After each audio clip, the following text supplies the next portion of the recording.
Assalamualaikum warahmatullahi wabarakatuh. Kami dari kelompok 1 yang beranggotakan Putri Sinta dengan NIM 210501017, Nitya Indah Pertiwi dengan NIM 210501039, Zikri Kasidi dengan NIM 210501029, Rizky Fahrizal dengan NIM 210501033. Kami di sini ingin mempresentasikan PowerPoint kami yang berjudul Manusia dan Kebudayaan. Puji syukur kami panjatkan atas kehadiran Tuhan Yang Maha Esa, karena rahmat-Nya PowerPoint ini dapat kami selesaikan. Dalam penyusunan karya ini, kami telah berusaha semaksimal mungkin sesuai dengan kemampuan kami. Namun, sebagai manusia biasa, kami tidak luput dari kesalahan dan kekhilafan, baik dari segi teknik penulisan dan juga tata bahasa. Kami juga sangat berterima kasih atas pengetahuan yang diberikan oleh dosen pengampu Ilmu Sosial dan Budaya Dasar, yaitu Bapak Dr. Tengku Muhammad Saudra, sehingga karya tulis ini dapat bermanfaat untuk digunakan, baik dalam segi pembelajaran maupun menambah wawasan kita dalam bidang ilmu sosial dan budaya dasar, khususnya tentang manusia dan kebudayaan. Manusia dan kebudayaan. Adapun tujuan penulisan daripada PowerPoint ini berguna untuk memenuhi tugas yang diberikan kepada penulis dan juga sebagai pelajaran bagi penulis. Di samping itu, penulis makalah ini juga diharapkan untuk 1. Dapat mengetahui apa itu manusia dan hakikat manusia. 2. Dapat mengetahui apa saja unsur-unsur yang membangun manusia. 3. Dapat memahami tentang bagaimana kepribadian bangsa Timur. 4. Dapat mengetahui apa yang dimaksud dengan kebudayaan. 5. Mengetahui apa saja unsur-unsur dari kebudayaan. Dan 6. Dapat mengetahui bagaimana manusia dengan kebudayaan. Adapun rumusan masalah dalam PowerPoint ini meliputi 1. Pengertian manusia dan hakikatnya. 2. Apa saja unsur-unsur yang membangun manusia. 3. Bagaimana kepribadian bangsa Timur. 4. Apa saja yang dimaksud dengan kebudayaan. 5. Apa saja unsur-unsur kebudayaan. Dan 6. Bagaimana kaitan manusia dengan kebudayaan. Latar belakang. Manusia dan kebudayaan merupakan salah satu ikatan yang tidak bisa dipisahkan dalam kehidupan ini. Manusia sebagai makhluk Tuhan diciptakan yang paling sempurna, menciptakan kebudayaan mereka sendiri dan melestarikan secara turun-temurun. Budaya dari kegiatan sehari-hari dan juga kegiatan yang sudah diatur oleh Tuhan Yang Maha Esa. Pengertian manusia dan hakikatnya. Hakikat manusia adalah peran atau fungsi yang harus dijalankan oleh setiap manusia. Kata manusia sendiri berasal dari kata manu, dari bahasa Sanskerta, atau mens dari bahasa Latin yang berarti berpikir, berakal budi, atau bisa juga dikatakan homo, yang juga berasal dari bahasa Latin. Hal yang paling penting dalam membedakan manusia dengan makhluk lainnya adalah dapat dikatakan bahwa manusia dilengkapi dengan akal pikiran, perasaan, keyakinan, dan mempertinggi kualitas hidupnya di dunia. Manusia merupakan ciptaan Tuhan Yang Maha Esa yang memiliki derajat paling tinggi di antara ciptaan yang lain. Pada dasarnya, manusia diciptakan oleh Tuhan Yang Maha Esa dengan kedudukan sebagai makhluk individu dan makhluk sosial. Berikut penjelasan yang lebih rinci mengenai makhluk individu dan juga makhluk sosial. Unsur-unsur yang membangun manusia merupakan salah satu ikatan yang tidak bisa dipisahkan dalam kehidupan ini. Manusia sebagai makhluk Tuhan yang paling sempurna menciptakan kebudayaan mereka sendiri dan melestarikannya secara turun-temurun. Budaya tercipta dari kegiatan sehari-hari dan juga dari kejadian-kejadian yang sudah diatur oleh Yang Maha Kuasa. Manusia terdiri dari 4 unsur yang saling terkait, yaitu 1. Jasad, badan kasar manusia yang dapat kita lihat, raba, bahkan difoto dan menempati ruang dan waktu. 2. Hayat, manusia yang mengandung unsur hidup yang ditandai dengan gerak. 3. Ruh, bimbingan dan pimpinan Tuhan, daya yang bekerja secara spiritual dan memahami kebenaran. Suatu kemampuan mencipta yang bersifat konseptual yang menjadi pusat lahirnya kebudayaan. 4. Ada nafs dalam pengertian diri atau keakuan, yaitu kesadaran akan diri sendiri. Kepribadian bangsa Timur. Kepribadian bangsa Timur merupakan suatu karakter yang mencerminkan masyarakat yang menganut budaya dari Timur atau Asia dan Timur Tengah, yang menunjukkan kekhasan dan pola pikir dan kebiasaan yang terdapat di daerah Timur. Kepribadian bangsa Timur pada umumnya merupakan kepribadian yang mempunyai sifat teposeliro atau memiliki sifat toleransi yang tinggi. Kata kebudayaan sendiri berasal dari kata bud dalam bahasa Sanskerta yang berarti akal, kemudian menjadi kata budi atau tunggal atau budaya sehingga kebudayaan diartikan sebagai hasil pemikiran atau akal manusia. Ada pendapat yang mengatakan bahwa kebudayaan berasal dari kata budi dan daya.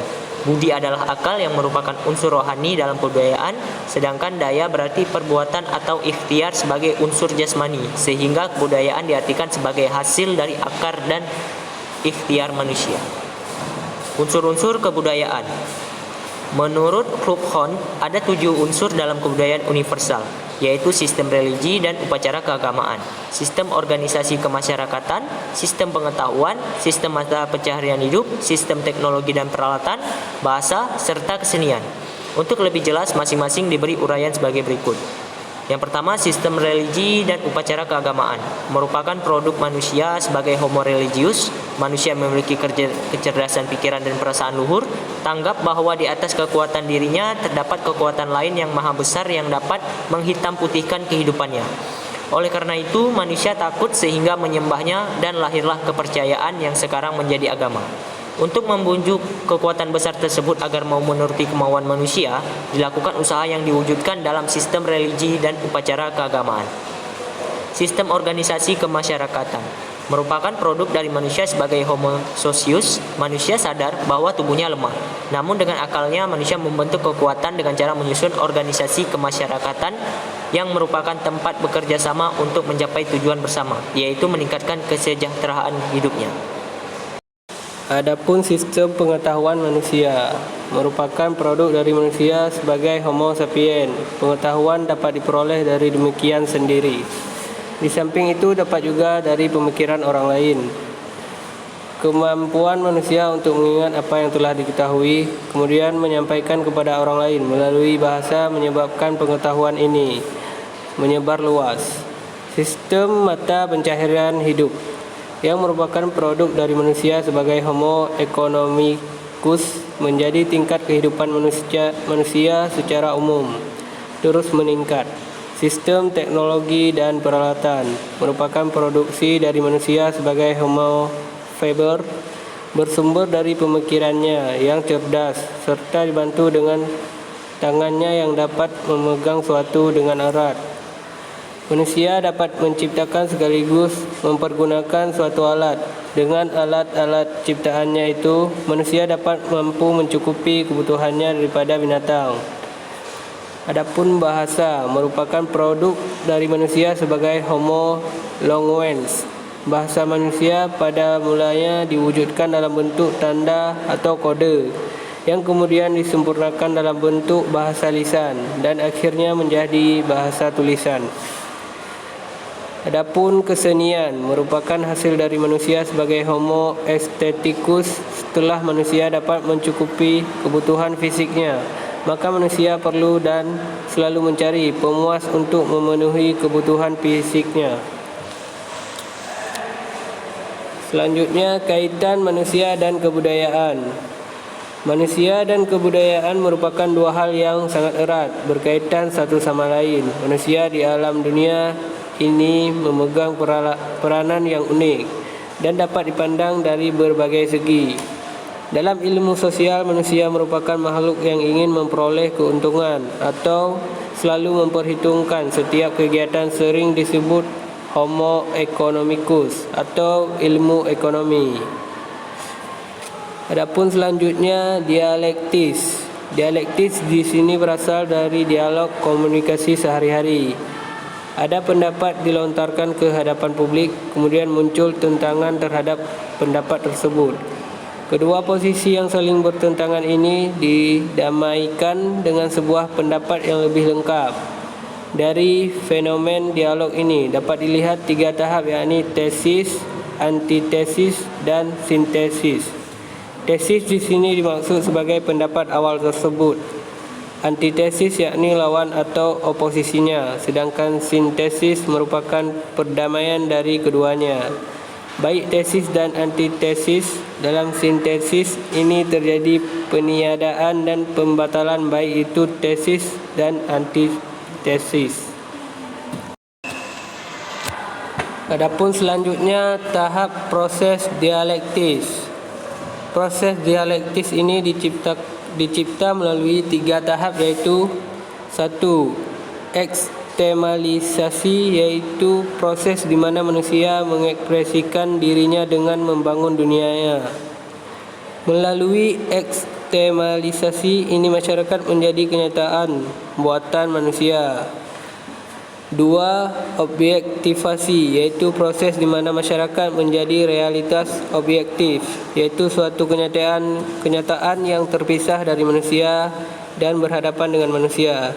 Dengan demikian, masyarakat dengan segala perantara sosialnya akan mempengaruhi bahkan membentuk perilaku manusia. 3. Internalisasi, yaitu proses di mana masyarakat disergap kembali oleh manusia. Maksudnya bahwa manusia mempelajari kembali masyarakatnya sendiri agar dia dapat hidup dengan baik, sehingga manusia menjadi kenyataan yang dibentuk oleh masyarakat.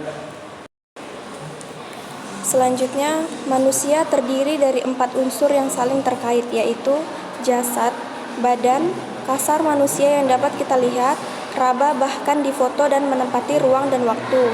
Hayat, yaitu mengandung unsur hidup yang ditandai dengan gerak. Ruh, yaitu bimbingan dan pimpinan Tuhan, daya yang bekerja secara spiritual dan memahami kebenaran, suatu kemampuan mencipta yang bersifat konseptual yang menjadi pusat lahirnya kebudayaan. Selanjutnya, nafs dalam pengertian diri atau keakuan, yaitu kesadaran akan diri sendiri. Sedangkan pengertian kebudayaan itu sendiri berasal dari kata bud dalam bahasa Sanskerta yang berarti akal, kemudian menjadi kata budi, tunggal atau budaya, sehingga kebudayaan diartikan sebagai hasil pemikiran atau akal manusia. Ada pendapat yang mengatakan bahwa kebudayaan berasal dari kata budi dan daya. Dalam kebudayaan ada unsur-unsurnya. Kebudayaan juga mengalami perubahan. Perubahan kebudayaan adalah suatu keadaan dalam masyarakat yang terjadi karena ketidaksesuaian di antara unsur-unsur kebudayaan yang saling berbeda sehingga tercapai keadaan yang tidak serasi fungsinya bagi kehidupan. Masyarakat dan kebudayaan dimanapun selalu dalam keadaan berubah. Sekalipun masyarakat dan kebudayaan primitif yang terisolasi dari berbagai hubungan dengan masyarakat lainnya, ada 5 masalah pokok kehidupan manusia dalam setiap kebudayaan yang dapat ditemukan secara universal. Menurut Kluckhohn, dalam peli kelima masalah pokok tersebut adalah 1. Masalah hakikat hidup, 2. Hakikat kerja atau karya manusia, 3. Hakikat kedudukan manusia dalam ruang dan waktu, 4. Hakikat hubungan manusia dengan alam sekitar, dan 5. Hakikat dari hubungan manusia dengan manusia sesamanya. Sekian presentasi PowerPoint dari kelompok 1 mengenai manusia dan kebudayaan. Jika ada salah kata pengucapan, kami mohon maaf. Kami akhiri. Wassalamualaikum warahmatullahi wabarakatuh.